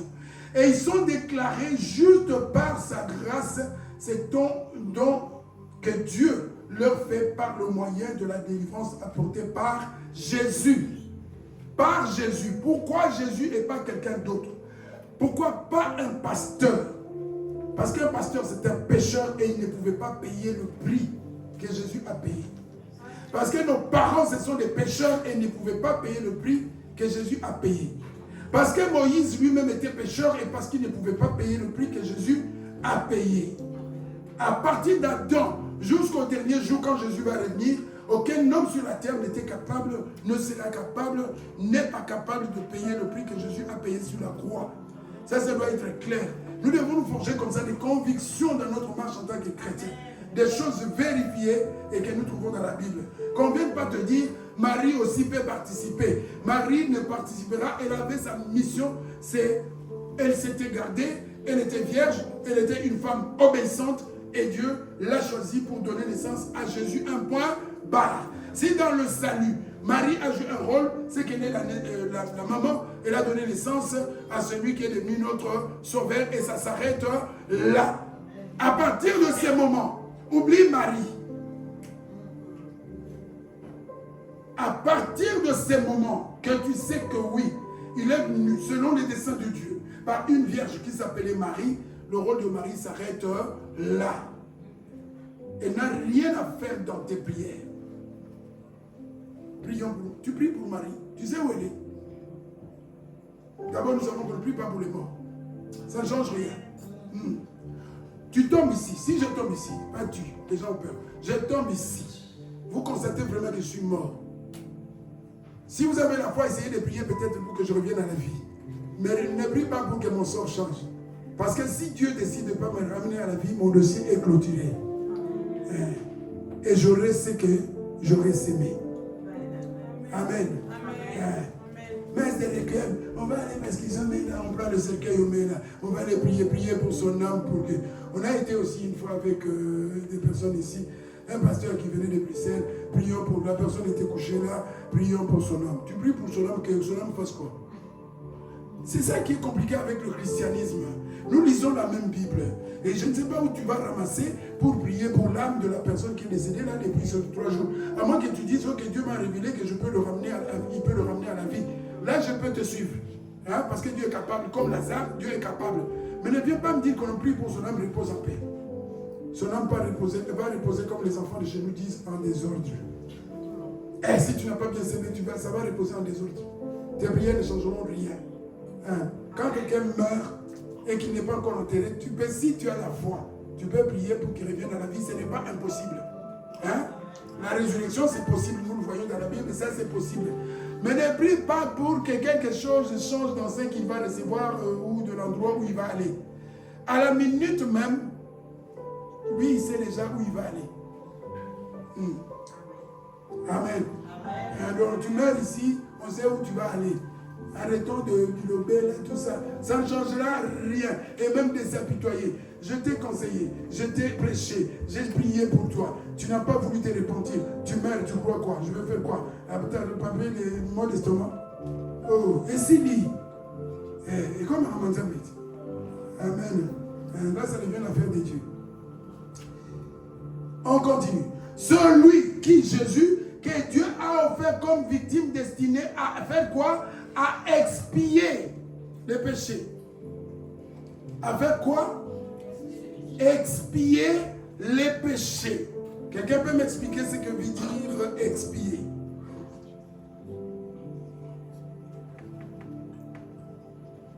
C'est ça que Jésus est venu faire. On ne dit pas ici que Jésus est venu pour que les gens se marient. Ça, c'est la Bible. On dit que Dieu, en effet, a désigné Jésus comme victime destinée à faire quoi? À expier, pas à marier les gens. Alors quand on vient te dire Jésus mariage, ben demande où c'est écrit d'abord. Parce que sinon, comme les mariages intéressent beaucoup les gens, tu vas t'intéresser plus au mariage qu'à l'expiation. C'est ça, détourner, embrouiller les gens, les surcharger. Expier. Expiation autrement. C'est l'acte par lequel une personne se substitue à la place de quelqu'un d'autre pour payer sa dette. L'acte par lequel une personne se substitue à la place d'une autre personne pour payer sa dette. Voilà pourquoi Jésus, nous l'appelons ce matin notre bouc émisseur. Quelqu'un qui vient se présenter pour dire, ok, laissez maman Chantal tranquille. Même si elle a détourné l'argent là à son travail, 1 million.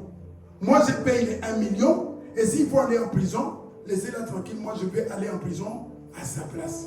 Quel amour! Voilà le travail, voilà le début des solutions. Voilà ce que Jésus est allé faire à la croix. Et ça, il n'a pas fait avec des paroles. Il a posé un acte. C'est là que le sang de Jésus intervient.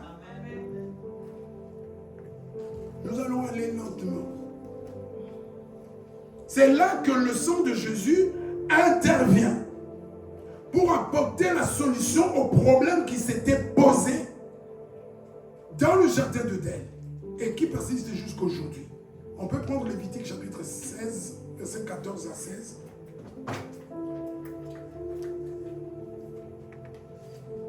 Nous devons continuer, nous allons étudier la Bible ensemble. Même si c'est un verset ou si c'est deux versets, nous allons les décortiquer ensemble. Essayez de le ramener dans son contexte et en parler ensemble.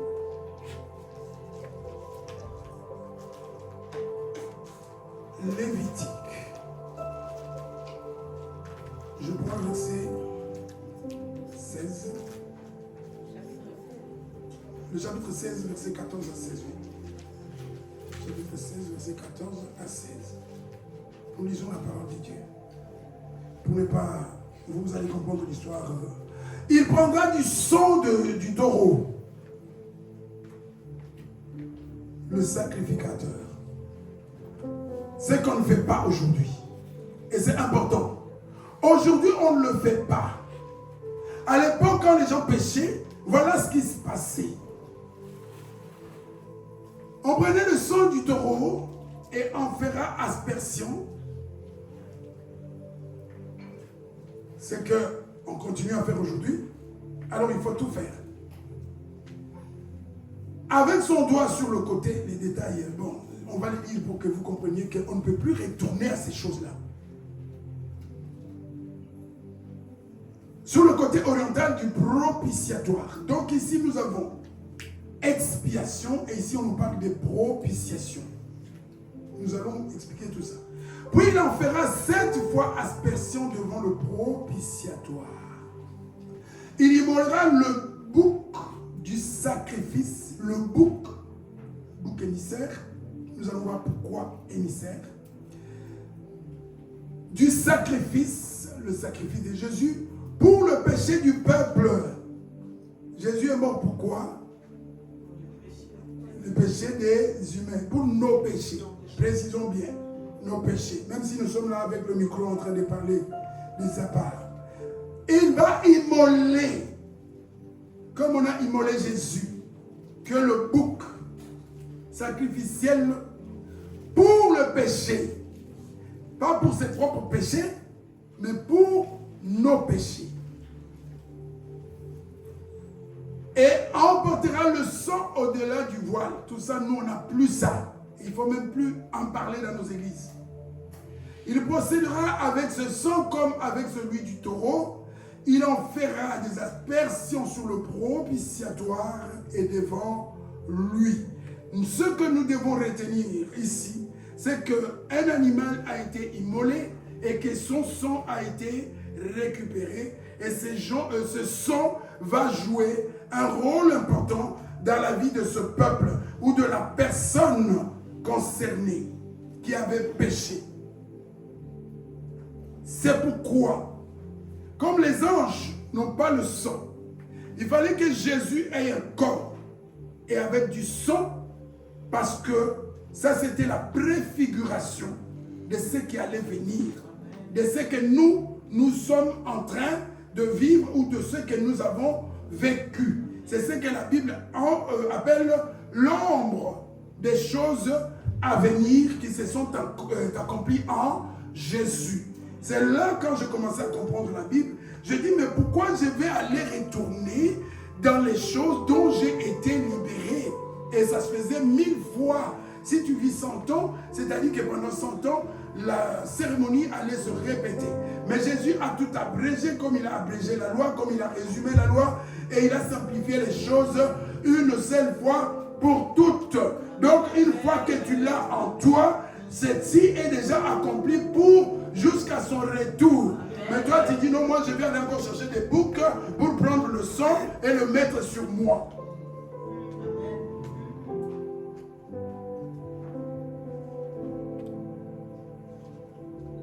C'est ainsi qu'il accomplira le rite d'expiation, qui est l'acte par lequel on accepte de prendre la place du coupable alors qu'on est soi-même innocent. C'est ça, ce bouc, on l'appelle le bouc, c'est là, l'expression bouc émissaire, ça vient de là. Quelqu'un qui n'a rien fait, mais à qui on veut faire porter le chapeau. Celui le coupable. Et c'est ça, aujourd'hui, même dans nos églises. Tu te comportes mal, après, c'est toute l'église qui est mauvaise, c'est toi qui es saint. Tu veux faire porter le chapeau à d'autres personnes. Quand tu cassais la banque, tu étais avec qui? J'aime Paul. J'aime tous ceux qui ont l'esprit de Dieu. Parce que je lis, Paul nous dit que pour certaines personnes, les péchés sont... Donc tout de suite, tu peux comprendre pour certaines personnes que ce sont des pécheurs. Mais il y a des personnes pour qui il faudra beaucoup de temps avant de comprendre que ces personnes-là sont pas des pécheurs.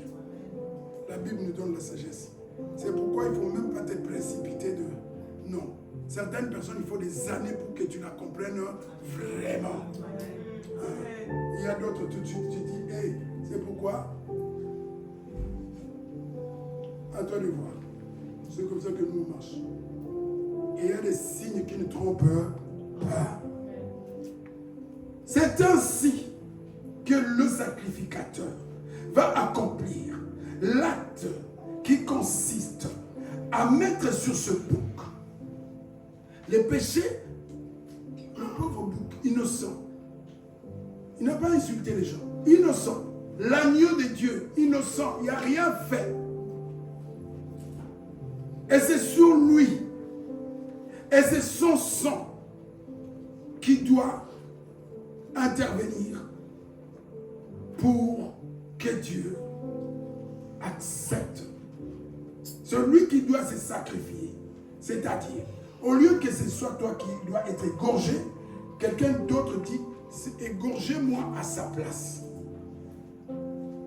C'est ça le début de la solution à notre problème. Il fallait qu'il y ait cet acte. Parce que si cela ne s'était pas passé de cette façon, c'est la probité, l'intégrité de Dieu qui allait être mise en question. Nous savons que nous servons un Dieu juste. Et si Dieu acceptait ou accepte de ne pas tenir compte de ton péché, il n'est pas juste. Parce que la justice consiste à ce que le coupable soit traité comme coupable et l'innocent comme innocent. Il y avait donc un conflit entre la sainteté de Dieu et la culpabilité de l'homme.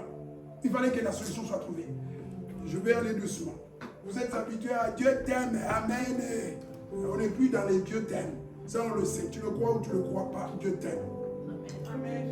Et ça, aucun homme n'avait à l'esprit ce qui allait se passer. Dieu, dans sa bonté, décide de trouver la solution sans se compromettre. Dieu ne pouvait pas, il pouvait tout effacer, donc oublier tout ce qu'Adam a fait. Mais non, un péché a été commis, l'acte a été commis, consommé. Et donc, sa justice, il y a sa justice et sa sainteté qui doit être lavée et sa justice qui doit être reconnue. Comme ça, une personne qui vole, tu dis, laisse tomber. Non, ce n'est pas juste. La justice consiste à ce que chacun récolte ce qu'il a semé. Et dans notre cas, ce n'est pas nous finalement qui avons récolté ce que nous avons semé. C'est Jésus qui l'a récolté à notre place. Est-ce que tu peux être reconnaissant? Tu ne peux pas te sacrifier et abandonner, renoncer à un petit rien pour Jésus. Alors que lui, il a tout abandonné pour toi. C'est la règle de la réciprocité. Lui, il a tout abandonné pour toi.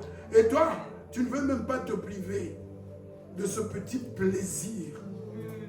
Juste en signe de reconnaissance pour ce qu'il a fait pour toi. Et tu attends.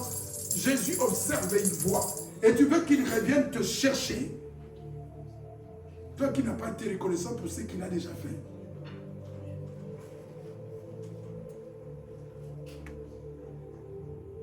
Le rite d'expiation pour le sanctuaire, pour l'impureté et pour les désobéissances des Israélites, pour toutes leurs fautes, quelle qu'en soit la nature. C'est ça la bonté de Dieu. Quel que soit, même il y aura des gens dans le royaume de Dieu, des gens qui avaient tué, violé. Et toi, tu vois la justice. Oui, du trou peut se retrouver dans le royaume des cieux. Yotikali. Amen. Ah, C'est ça la bonté de Dieu. Ce n'est pas moi qui dis. Quelle qu'en soit la nature du péché, tu es là ce matin. Même si tu as voté 40 fois, ce matin, la bonté de Dieu t'appelle à te repentir seulement. Même si hier tu as commis un péché, ce matin, tu as la possibilité de dire, Seigneur, j'en souffre, je regrette, je reconnais et je ne veux plus retomber dans les mêmes erreurs. Je ne veux plus continuer à t'offenser. Je veux t'appartenir et vivre pour toi.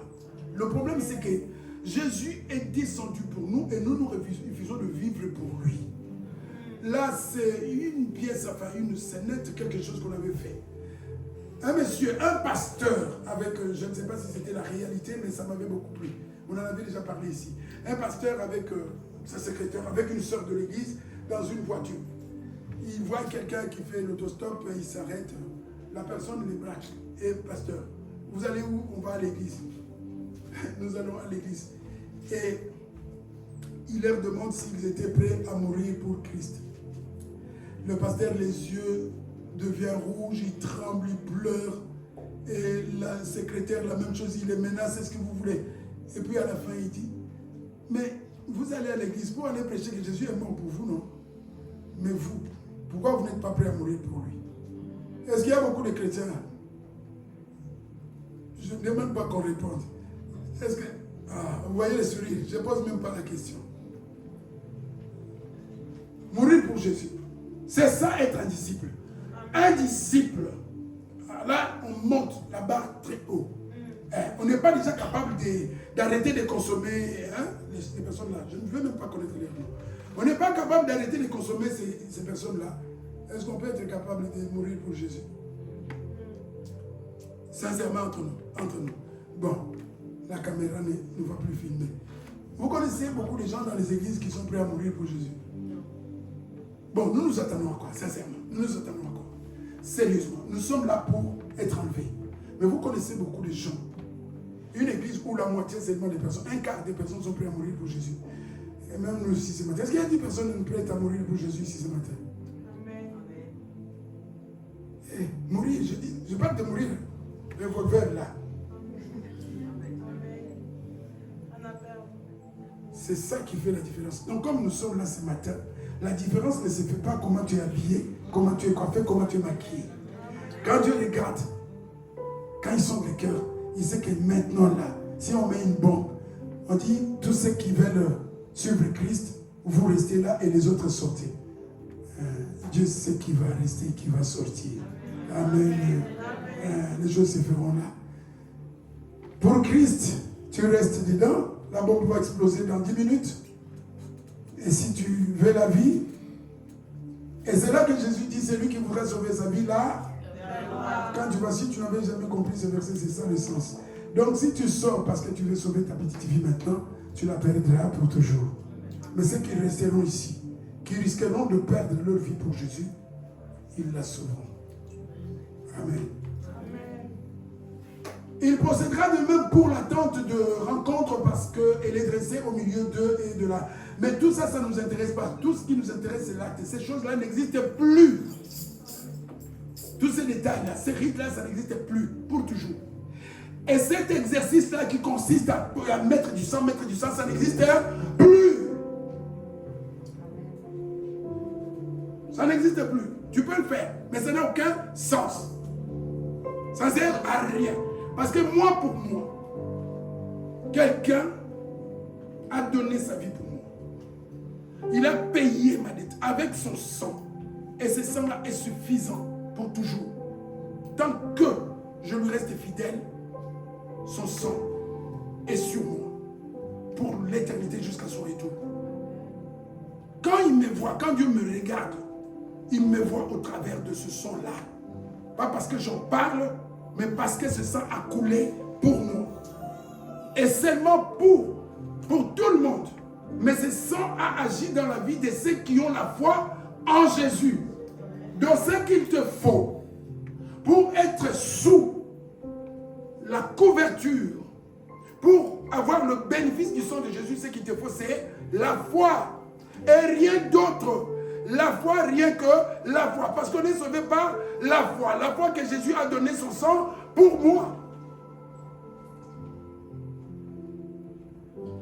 J'ai un extrait, mais je n'ai pas le temps. Peut-être un serviteur que vous connaissez, il est aussi connu. Un extrait où il parle du sang et il est en colère. Aujourd'hui, on se sert du sang de Jésus pour faire n'importe quoi. Mais je vous la ferai entendre un jour. Je mets le sang de Jésus sur le moteur de ma voiture. N'importe quoi. Ah, c'est lui qui le dit. Hein. J'ai l'enregistrement. Je vous le ferai entendre. Mais où est-ce qu'on va ramasser ça? Jusqu'où on va aller? Je vais mettre le sang de Jésus sur ma veste.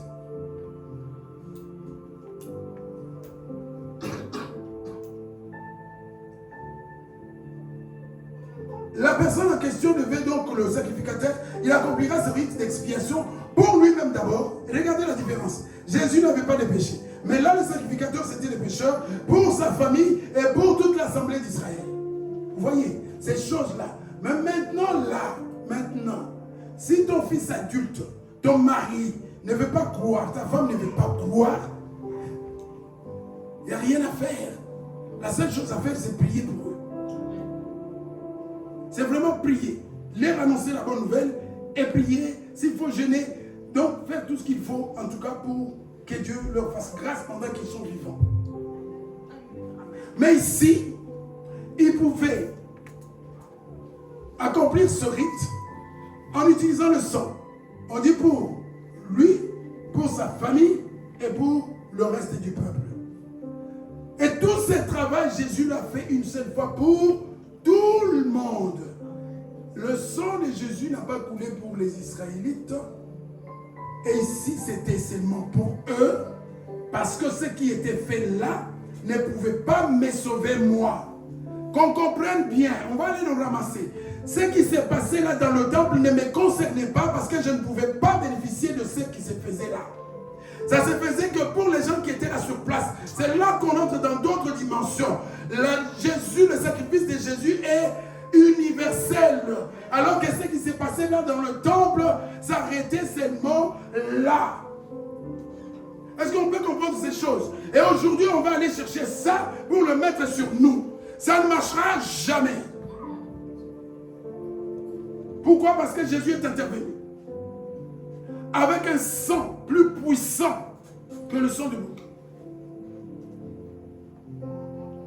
Et un sang qui ne va pas se répandre deux fois. Pas deux fois. C'est pourquoi dans le verset de Hébreux 6 où j'ai dit que celui qu'on comprenne, et ce verset dit, celui qui pêche volontairement après avoir eu la connaissance, il n'y a plus de sacrifice. Alors qu'ici, il y avait de sacrifice à répétition. Chaque année, il devait recommencer. Et nous n'avons rien à recommencer parce que ce qui a été fait une seule fois pour toutes. Et ça a été fait pour le monde entier, pour tout être humain. Et là, ce n'était pas fait pour toi. Ce qui s'est passé là en Israël dans le temple, c'était juste une image de ce qui allait arriver. Maintenant, ce qui devait arriver est arrivé. Pourquoi est-ce que je vais retourner encore en Israël dans le temple à quelque chose qui ne pouvait même pas laver complètement?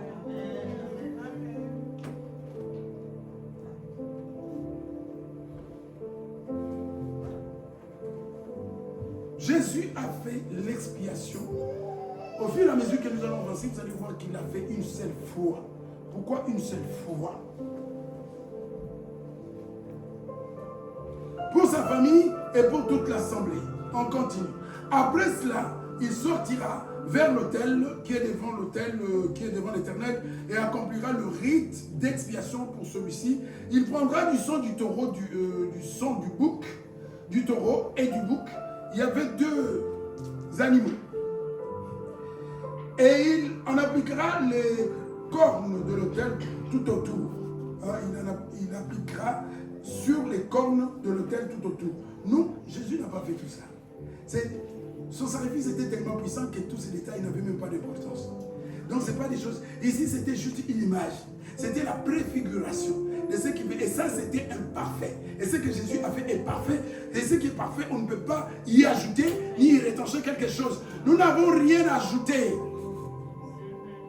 Après cela, il sortira vers l'autel qui est devant l'Éternel et accomplira le rite. C'est ce que nous venons de voir. On continue. Puis avec son doigt, il fera cette fois l'aspersion du sang sur l'autel. Il purifiera ainsi les impuretés des Israélites et le consacrera. Ça, c'est Dieu qui donne tout ça. La préfiguration. Quand il péchait, pour qu'il y ait pardon de péché, il fallait quoi? Le sang, il va citer sur le sang. Il fallait que le sacrifice, c'est quoi? On pouvait prendre l'animal et puis Bétienne était accoufi. C'est ça qui est le sang. Il fallait le sang. Voilà pourquoi on a versé Jésus. Ce n'était pas par hasard. Il pouvait mourir sans qu'on fasse ça. Mais ce qui avait été écrit devait être accompli. Pourquoi? Parce que le sang devait couler. Et c'est que ça nous amène à Hébreux chapitre 9, verset 22. Sans effusion de sang, il n'y a pas de pardon de péché. Déjà, ce verset est valable ici. Dieu ne pouvait pas pardonner les péchés des Israélites s'il n'y avait pas sacrifice du sang. Et pour l'humanité, il n'y avait pas possibilité de pardon de péché si le sang n'avait pas coulé. Et cette fois-là, ce n'était pas n'importe quel sang. Ce n'était pas le sang de Moïse, mais le sang de Jésus. Pourquoi? Parce que lui, il était parfait, il n'avait jamais péché. Mais il a accepté. C'est ça qui donne la valeur au sang de Jésus à tout autre sang. Le fait que c'était un sang parfait, qui n'avait pas de péché. Quand il aura achevé le rite d'expiation pour le sanctuaire, pour la tente de la rencontre et pour l'autel, il fera amener le bouc vivant où il posera les deux mains sur la tête du bouc. Pourquoi? Et confessera sur lui toutes les désobéissances, tous les péchés et toutes les fautes des Israélites, ainsi que il fera passer sur la tête du bouc, puis il le fera chasser au désert par un homme désigné pour cela. Donc les péchés de tous les membres de messagers de paix, on va les mettre sur la tête du bouc qui devient le bouc émissaire. Lui qu'on fait porter le chapeau. Quand tu as insulté, quand tu as critiqué, quand tu as volé, et tout ça on met sur la tête du bouc et le pauvre on le prend, on l'envoie où? Voilà pourquoi Jésus a été amené en dehors de la ville avec ses péchés. Comme le bouc sorti de la ville, on ne pouvait pas le sacrifier dans la ville. Mais en dehors de la ville, on fait toutes les fautes. Ainsi, il les fera passer sur la tête. Tous les péchés étaient passés sur le bouc. Il devient ainsi le bouc émissaire, à qui on a fait porter le chapeau. C'était ainsi que sur la croix, Jésus est devenu le bouc émissaire de toutes les transgressions. À partir de ce moment, que quelqu'un a pris ta place, il reste une seule chose à faire. Parce que Dieu a fait sa part. Il te reste à toi. Maintenant de te tourner vers Jésus. C'est que beaucoup ne veulent pas faire. Pour que ce travail puisse devenir utile dans sa vie, il faut que toi tu places ta confiance en Jésus. Si ta confiance est dans ton pasteur, rien ne changera dans ta vie. Si ta confiance est dans Moïse, rien ne changera dans ta vie. Si ta confiance est en Marie, est-ce qu'il y avait Marie ici à la croix? Joseph était ici à la croix. Pierre était à la croix ici pour toi. Même si Pierre était allé à la croix, ça n'aurait servi à rien parce qu'il était un pécheur comme toi et moi. C'est ça. L'ombre est la réalité. L'ombre, c'était ces animaux qu'on sacrifiait. La réalité, c'est Jésus qui a tout accompli. On va revenir vers tout est accompli. Et on va savoir dans tout est accompli, il y a quoi? C'est là. Tout est accompli. Quoi? Qu'est-ce qui a été accompli? Si ça a été accompli par Jésus, c'est-à-dire que ça n'a pas été accompli avant.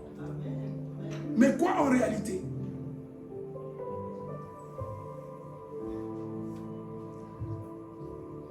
Il fera passer tous ses péchés sur la tête du bouc émissaire, puis il le fera chasser au désert par un homme désigné pour cela. Le bouc fera quoi? Emportera sur lui tous les péchés dans une contrée déserte. Quand l'homme le chassera, bon, je ne vais pas aller loin. Le bouc emportera tous les péchés sur lui, ou dans le désert.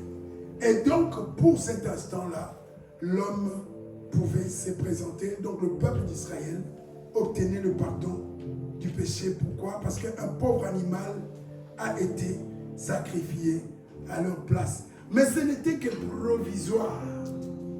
Ce n'était que pour un temps. Et ce n'était pas pour le salut. Ça doit être souligné. Ce n'est pas à cause de ça qu'ils allaient se retrouver au ciel avec Jésus, à l'enlèvement. C'est là, tout ça nous donne des éléments pour dire, non, tout ça, ce n'était pas pour qu'au retour de Jésus, ils viennent t'enlever. D'ailleurs, ils n'avaient aucune idée de ce que ça voulait dire l'enlèvement. Quand on dit, attention, il y a eu une alliance, mais il y a eu une autre. Quand ce qui est nouveau arrive, ce qui est ancien est périmé. Les gens ne veulent pas comprendre. C'est écrit, c'est Paul qui l'a dit. Un testament, deux testaments ne peuvent pas coexister. Tant que le testateur est vivant, il peut changer à tout moment. C'est important. Et tout ce qui se faisait ici, ce n'était pas pour aller au ciel.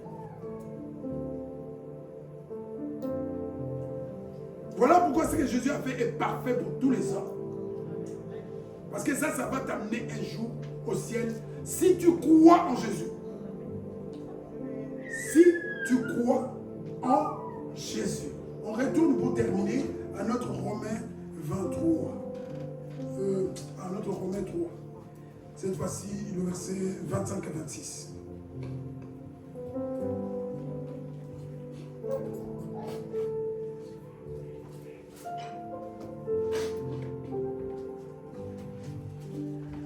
Ici, nous avons vu la victime par qui devait être accomplie l'expiation. Hein? C'était l'animal. Et donc, cette victime prenait la responsabilité de tous les péchés qui avaient été commis. Ça, c'est l'Ancien Testament. S'il faut que je revienne, je vais revenir. Je prendrai tout le temps nécessaire. C'est très important. Parce qu'il y a beaucoup de doctrines autour de cet enseignement. Pourquoi? Parce que les gens ne comprennent pas la racine et ça va dans tous les sens. Celui ici, ce n'est pas le bouc. Celui ici, c'est Jésus. Si vous remontez, vous allez voir. Que Dieu a destiné à être pas quoi? Comme le sang. Parce que si les gens comprennent, ils ne vont pas commencer à mettre le sang dans l'air oseille pour que ça goûte bon. Je fais mon pondou et puis je vais le couvrir avec le sang de Jésus, comme ça aura un bon goût.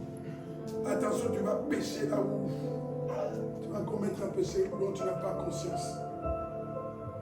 Le sang de Jésus pour donner du goût à ta nourriture. Dieu l'avait destiné à être par son sang une victime expiatoire. Une victime qui va prendre la place du peuple rebelle. Une victime qui va prendre la place du coupable. Et par son sang qui est parfait. Il faut reconnaître la valeur des choses. Il faut reconnaître, tu achètes un bijou qui te coûte par exemple 1000 €, tu donnes à ton enfant et il en fait n'importe quoi. Il va jeter dans la rue ou il va échanger ça contre un Dagobert. C'est ce que nous sommes en train de faire. Nous échangeons le sang de Jésus-Christ. Et ça se fait pourquoi? Pour notre avantage. Or, l'avantage, c'était que nous soyons réconciliés avec Dieu. Et nous préférons le sang de Jésus pour que les hommes me voient et puis nous en parlent. c'est diluer, ce n'est pas reconnaître la valeur du prix qui a été payé. Ce n'est pas avec de l'argent ni avec de l'or. Et donc, ce n'est pas quelque chose avec laquelle on va s'amuser pour avoir n'importe quel avantage. Est-ce qu'on comprend? Pour ceux qui croiraient seulement, pour ceux qui croiraient, par son sang, il accomplit l'expiation pour seulement ceux qui croiraient. Ce sang est disponible. Mais il ne te profite pas tant que tu n'as pas la foi en Jésus. Tu peux te retrouver dans l'église. Tant que tu ne crois pas, quand on dit croire, ce n'est pas je crois comme les démons. Les démons aussi croient, nous sommes d'accord. Mais ils ne bénéficient pas du sang de Jésus. Pourquoi? Pourquoi? Puisque la Bible affirme que les démons aussi croient. Mais pourquoi ils ne peuvent pas bénéficier du sang de Jésus? Puisque le sang a coulé, non? Mais les démons peuvent en profiter aussi, non? Pourquoi est-ce qu'ils n'en profitent pas? C'est pour dire qu'il y a foi et... il y a des chrétiens qui ont la foi des démons. Quelqu'un peut m'expliquer la foi des démons? Bla, bla, bla, bla, bla. Je vais à l'église, je chante. C'est pas savoir la foi.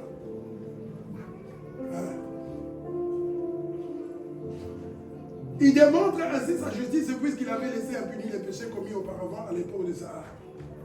Ce qui nous intéressait, c'est ça, l'expiation. Donc le premier élément du travail accompli à la croix par Jésus, c'est l'expiation. Là, le travail commence et les problèmes commencent à être résolus. Pourquoi? Parce qu'il fallait que quelqu'un paye et quelqu'un a payé. Donc, le problème commence à être résolu, mais ce n'est pas tout. Nous avons vu qu'il y avait en gros un certain nombre de problèmes, 3, 4, 5, 10, comme vous voulez, mais le début des solutions. Il fallait que quelqu'un paye parce qu'il y a eu péché. Et déjà, on a trouvé quelqu'un, c'est qui? Jésus. Il a payé. La victime est déjà trouvée. Et donc, il y a de l'espoir que Dieu, que l'homme soit réconcilié. Mais ce n'est pas tout. Jésus va continuer. Dans son sacrifice à la croix, par son sang qui a coulé, il va résoudre aussi d'autres problèmes. Et c'est quand tous ces problèmes seront résolus qu'il pourra dire tout est accompli. C'est-à-dire que maintenant, le croyant sincère peut se considérer vraiment comme un enfant de Dieu, comme étant réconcilié avec Dieu, et il peut déclarer des choses au nom de Jésus-Christ et ces choses vont s'accomplir. Seulement à partir de ce moment-là, on ne se lève pas un bon matin, on vient, on voit les gens se faire baptiser. Je me suis aussi fait baptiser. Parce qu'il y a des gens, quand tu parles avec eux, je suis chrétien, je suis baptisé. Je t'ai demandé si d'abord tu es baptisé. Être baptisé ne signifie pas que le sang de Jésus est sur toi. Ça doit être clair. Tu peux aussi remettre ton baptême en question. Amen. Ce n'est qu'une petite partie parce que c'est long, c'est beaucoup. Nous allons arriver à des moments où c'est compliqué, mais c'est une doctrine fondamentale de la chrétienté qui doit être maîtrisée et on prendra le temps qu'il faut pour que ça soit compris. Parce que celui qui comprend ces choses-là, il se met à l'abri de certains enseignements. Amen. Que Dieu vous bénisse.